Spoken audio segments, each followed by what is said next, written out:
This is probably, this that you described was probably one of the most challenging things that I have personally faced down, in the nuts and bolts of coaching. And I'll give you an example. Just this right now, I'm in the process of coaching someone who's a CCD teacher and has been for many, many years. And the bottom two ministry styles, what do you think, came out to be teacher evangelist. So starting the conversation around apostle and shepherd as the top two ministry styles in this person, along with their 5 strength finder strengths with this form, is really super helpful to have them really focus on those top two, because what they've always leaned into and understood best is their bottom two. Yeah, and what's interesting too is that so often the people within the church, they put on their sheep's clothing so that they'll fit in, right? So sometimes the apostles and the prophets and the evangelists run around in their sheep's clothing so that they'll fit in. Like they try and fit in. They love the church, right? And they love the Lord, and so they kind of squelch a little bit what their natural tendencies are, and so they find themselves in roles that don't perfectly fit their ministry style, but also, if they get to use their strengths in them, also don't feel bad, right? They don't feel awkward or uncomfortable, etc. But what they might find is that their way of being a CCD teacher might be a little different. They might be a CCD teacher that likes to start something new within CCD. Hey, let's try a different thing. Let's introduce a new part of this, etc. Right? So they might have that kind of style within their CCD teaching. And I think that Father Lou hit on it before. This APEST tool has terms that we have very prescribed notions for. And so we have a very prescribed notion for teacher.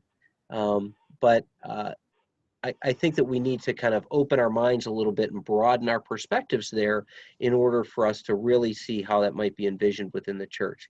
We have very prescribed definitions for who an evangelist is or a prophet is, etc. So sometimes we have to kind of open those doors a little bit, and this exercise can help us do that. Yeah, Gary, I just want to say I've never seen this mapping tool you have here, and I think it's excellent, because what I've seen kind of intuitively without using this tool is just how certain people that maybe their top two are apostolic, prophetic, how depending on their top 5 strengths, it just plays out so much differently. So I just really want to affirm you for kind of creating this. Did you create this out of kind of your necessity, Gary? When you coach people, you needed a tool to make the connection, or how did you create this? What was behind it? So it was funny. I literally sat down and I said, okay, let's list your 5 strengths. Let's list these, and as we were doing that, I said, yeah, well, let's, and so part of the discussion over time was, okay, just draw some lines, and let's see how they fit together. Because it was I struggled with doing it all via conversation, because it was hard to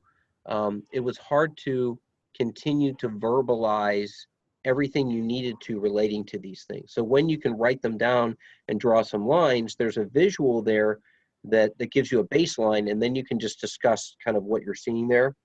If you have to try and describe all of this, how 3 talent themes are aligning with a ministry style, that becomes a very complicated conversation, and people struggle with it. So just writing them down was good. And then, so I would do this every time I coach somebody. I would write these, I would put 5 lines and 2 lines, and then we'd scribble on it like little kids. And I even had somebody started adding their own, and they're like putting circles around it and drawing arrows, and it looked like a John Madden football diagram by the time we were done. But it facilitated our conversation, and that's the whole idea. Great, thanks, Gary. Any other questions? Hey, Gary, I loved your running. The connection you made for the evangelist. I used to be a runner, so I related to it personally, but I think the value in that was it made it so relatable in the world. Do you have set aside for APEST for each of the 5 those kinds of examples that you could actually say, well, I mean, the teachers, I think that's the more obvious one. what am I looking for? Cultural examples. Do you have other cultural examples for all 5 of the APEST?